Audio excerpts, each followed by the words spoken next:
d'eau, puisque l'action est engagement, et donc finalement, de pouvoir avoir un témoignage aussi poignant est bien évidemment sans doute la plus belle récompense pour la Fondation, pour la co-construction du bien commun. Et je reprends vos mots, esprit de service, coaching territorial, le lien, jouer collectif, curiosité, équité, consensus, et puis redonner une nouvelle noblesse au mot réussir. Et puis j'ajouterais quand même que c'était pas anodin que ce soit Frédéric Bardot qui remette.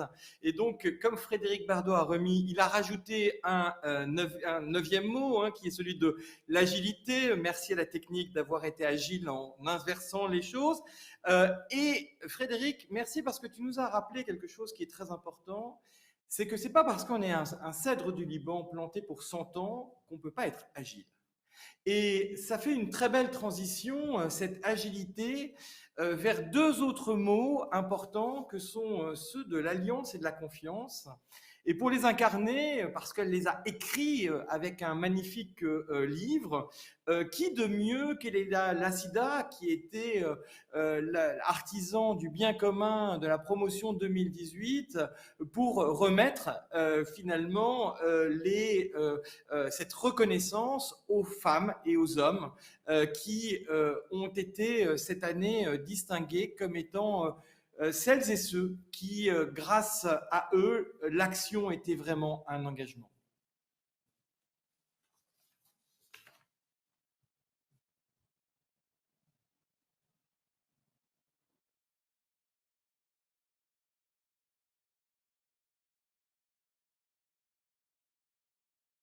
Merci donc, à Charles Benoît de cette invitation à participer à nouveau dans cette remise des prix de la Fondation de co-construction pour le bien commun.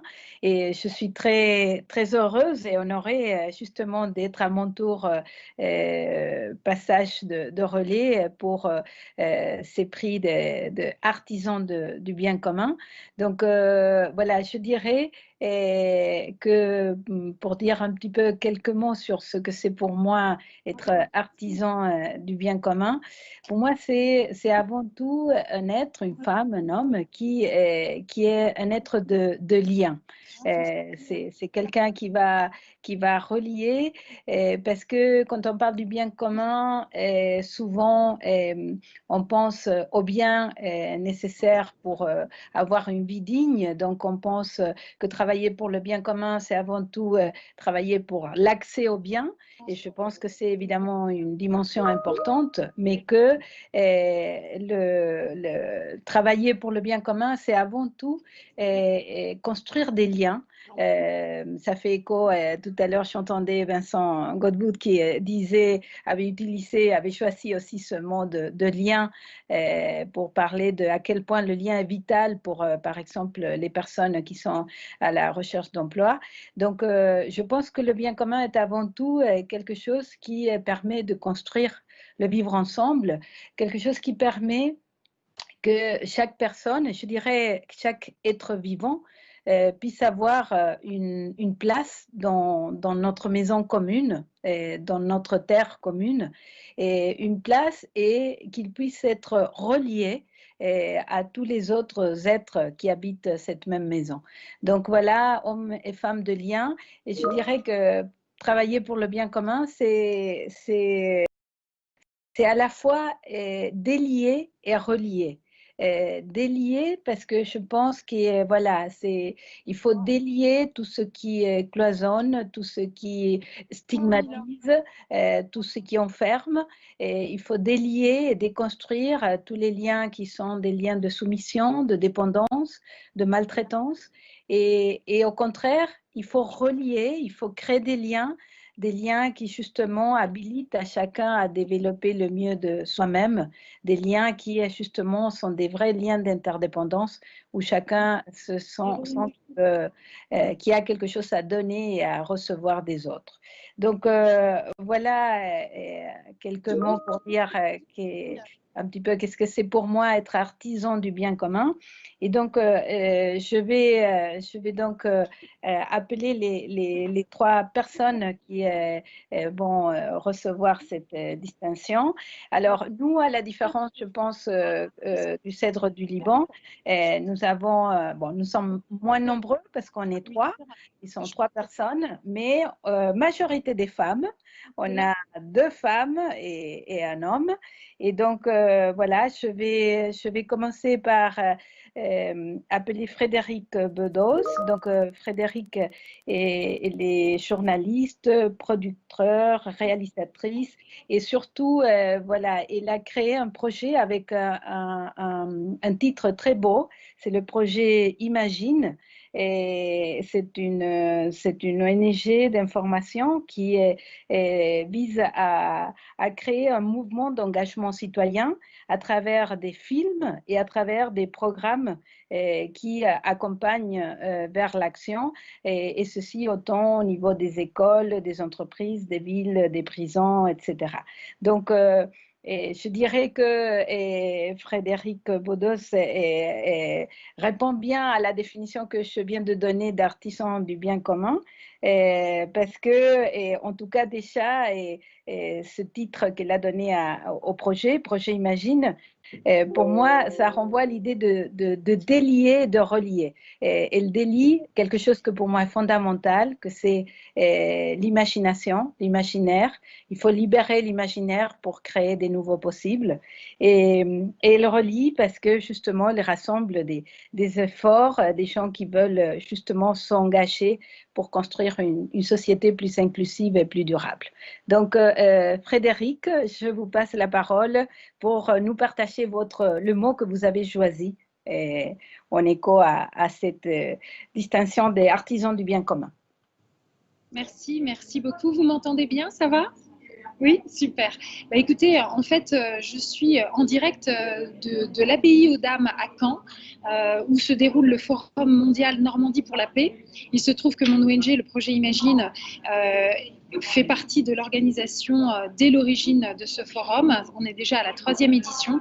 Et en fait, je trouve que c'est absolument magnifique de pouvoir évoquer le mot amour, parce que c'est le mot que j'ai choisi, et c'est le mot que je choisis chaque jour pour vraiment voilà, guider mon action au quotidien. Et en fait, figurez-vous que le mot amour a été prononcé ce matin lors d'une grande plénière sur laquelle s'est succédé tout un certain nombre d'intervenants, que ce soit des politologues, des grands experts, mais aussi des grandes figures politiques et médiatiques telles que Yann Arthus-Bertrand, que Nicolas Hulot, que Bertrand Badi, ce grand spécialiste de la géopolitique. Et figurez-vous que plusieurs fois, le mot amour a été prononcé.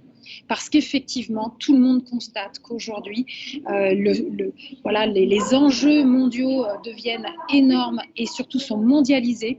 Et qu'aujourd'hui, à l'agenda politique, ce ne sont plus finalement la politique qui mène l'agenda politique, mais c'est véritablement la société, le caractère social des choses. Ce sont les citoyens et la colère, la souffrance sociale qui viennent vraiment guider tout ce qui se passe au niveau international, et donc et évidemment aussi les enjeux environnementaux.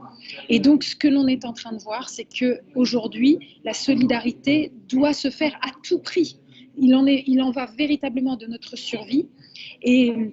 Et donc, du coup, plusieurs fois, effectivement, des intervenants de premier plan très sérieux ont prononcé ce mot amour. Alors, je trouve que c'est extraordinaire parce que pendant très longtemps, on a cru que le mot amour, c'était réservé un petit peu pour les bisounours, les gens pas sérieux, les utopistes. Et on se rend compte aujourd'hui que l'utopie, on ne pourra pas s'en passer, que les défis sont tellement énormes que justement, il va falloir un supplément d'âme, il va falloir vraiment prendre de la hauteur pour aller trouver à l'intérieur de nous les ressources nécessaires pour avoir le courage et l'audace d'affronter tous les défis qui s'imposent à nous. Je trouve ça merveilleux. Et effectivement, au fronton de la République française, il y a liberté, égalité, fraternité. N'oublions pas maintenant d'incarner pleinement la fraternité. Si je commence véritablement à croire que mon voisin, celui que je croise, c'est mon frère, c'est ma sœur, ça change le monde. Voilà. Merci beaucoup, merci Frédéric, merci de ce mot que vous nous offrez pour construire le bien commun, le mot d'amour, et que vous le mettez bien en lien avec cette valeur de la fraternité. Donc on voit bien à quel point le bien commun, c'est avant tout une question de lien et de lien pour construire un vrai vivre ensemble harmonieux. Donc merci, et je vais donc maintenant appeler le deuxième ou la deuxième artisan du bien commun, c'est Sylvette Dionissi. Alors, Sylvette, en fait, elle est fondatrice et présidente d'une association qui s'appelle Res Femina. Et c'est une association qui travaille pour favoriser le rôle des femmes dans la vie publique. Donc voilà, c'est une ancienne élue, et donc du coup, voilà, un travail tout à fait intéressant aussi pour développer, déployer et créer une véritable possibilité aux femmes pour qu'elles prennent place sur l'espace public. Et je dirais qu'encore une fois, on écho un petit peu à la définition que je donnais d'artisan du bien commun. Et ce projet de Res Femina est à la fois délie et relie, parce que quand on parle des femmes sur la place publique, sur l'espace public, il y a à délier, des préjugés et à relier justement pour montrer que il y a une autre manière de créer des liens au niveau politique, au niveau public, et que les femmes et le féminin peuvent justement apporter là une spécificité particulière. Donc, Sylvette, si vous êtes là, je vous passe la parole pour nous partager votre mot.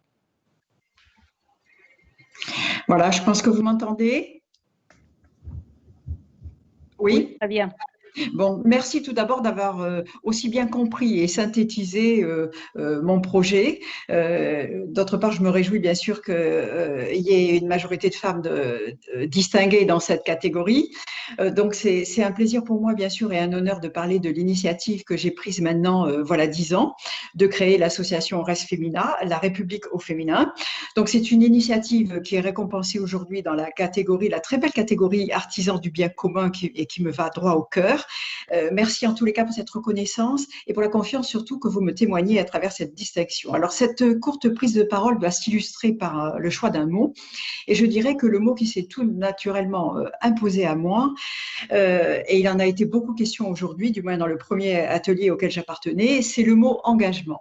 Alors, engagement, c'est une très belle expression, et d'ailleurs, l'Assemblée à laquelle j'ai l'honneur de participer ce soir est unie par une volonté commune de s'engager pour des causes qui nous dépassent toutes.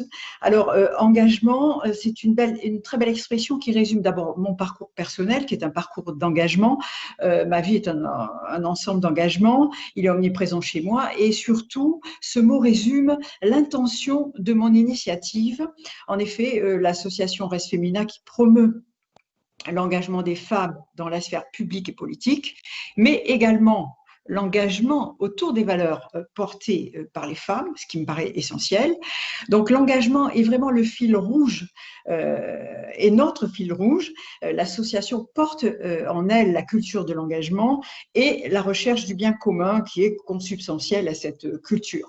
L'association œuvre bien sûr pour que toute citoyenne ait une part d'engagement dans la cité, puisqu'elles en ont été si longtemps exclues d'une citoyenneté active. Donc, s'engager, c'est littéralement mettre en gage sa personne, son statut, c'est œuvrer pour moi pour l'intérêt général, c'est défendre le bien commun. Et bien sûr, alors s'engager, c'est un bien commun. Et bien sûr, il convient de s'engager auprès et avec tous les acteurs de proximité. Ils ont été abondamment cités, mais ce sont les élus, ce sont les associations, ce sont les entreprises, ce sont les institutions, ce sont les acteurs publics qu'il faut rallier à notre cause de l'engagement. Enfin, tous ceux qui cultivent le lien direct, un lien de confiance réciproque avec les citoyens pour construire l'action publique de façon solidaire sur nos territoires, notre territoire qui est un bien commun de tous et pour tous. Et c'est d'autant plus indispensable que l'autorité publique et bien souvent l'autorité politique sont délégitimées. Donc, il est indispensable de faire émerger de nouvelles solutions qui passent par des coopérations, des projets de terrain, des projets d'alliance, des partenariats où chacun va apporter sa pierre, sa brique à l'édifice. Et c'est comme cela que l'on construira une société de... Alors, je dirais que la crise que nous, je suis assez positive malgré le moment turbulent que nous traversons, mais je pense que la crise que nous vivons est un accélérateur de l'engagement. Elle l'a démontré quand on regarde finement. C'est une exhortation à jouer collectif, faute de quoi nous serions tous condamnés. Alors, puisse cette crise donner massivement le goût de l'engagement. Alors oui, je dirais qu'il faut risquer l'engagement. Nous sommes toutes concernées. Nous devons toutes être des actrices engagées, conscientes de contribuer au bien commun. Et je terminerai par le mot d'Abraham Lincoln, l'engagement est ce qui transforme une promesse en réalité. Merci. Merci beaucoup, Sylvette. Merci de ce très beau mot et en plus très bien présenté d'engagement qu'avec le mot d'amour qui avait été proposé précédemment. Je pense que ça fait un binôme tout à fait intéressant pour contribuer à cette construction du bien commun. Et donc, je vais finir par le troisième artisan du bien commun. Et donc, c'est André Dupont. Et alors, il est entrepreneur social et éducateur spécialisé et il dirige le premier groupe d'insertion en France. C'est un groupe très connu qui s'appelle Vitamine T, qui comprend 24 filiales, 4500 salariés. Donc, c'est des chiffres qu'on n'a pas l'habitude de voir dans le monde de l'économie sociale et solidaire où, en général, voilà, on a beaucoup des structures, mais plutôt de petite taille. Et donc là, on a un géant de l'économie solidaire. Et donc, je dirais que également, le travail d'insertion est un travail qui est en écho avec ce que je disais du bien commun et aussi aide à délier et à relier. Il délie parce que je pense qu'il délie l'économie. En fait, il délie l'économie d'une représentation qui l'enferme souvent dans la recherche uniquement de rentabilité financière, qui l'enferme dans l'objectif d'efficacité, de performance, de rentabilité. Et la relie à d'autres dimensions, à la dimension sociale et à la dimension sociétale, et donc montre que l'économie, ce n'est pas seulement un moyen de production des biens et services, mais que l'économie est avant tout un médiateur social, une manière de construire ensemble la société. Donc, je passe la parole à André Dupont. Bonjour. C'est évidemment un mot qui s'impose à moi depuis toujours, l'alliance. En effet, aujourd'hui, chacune et chacun le sait, face à la complexité des problèmes qui se posent à nous, à l'humanité, et la crise actuelle le confirme. Aucun leader réputé, incontesté, ne peut détenir à lui seul la vérité. L'alliance. L'alliance, c'est un pacte. L'alliance, c'est un pacte qui est contracté entre plusieurs parties. L'alliance recouvre la notion d'accord, de coalition, d'engagement, d'entente, d'union, d'association, de traité. Et donc, il me paraît, par mon retour d'expérience concret, depuis tant d'années, avec mes équipes, dans 26 sites de Vitamine T, que de toutes les qualités indispensables à l'efficacité de notre action auprès des personnes les plus démunies, éloignés de l'emploi, touchés plus encore par la crise actuelle, présentant souvent un certain nombre de handicaps.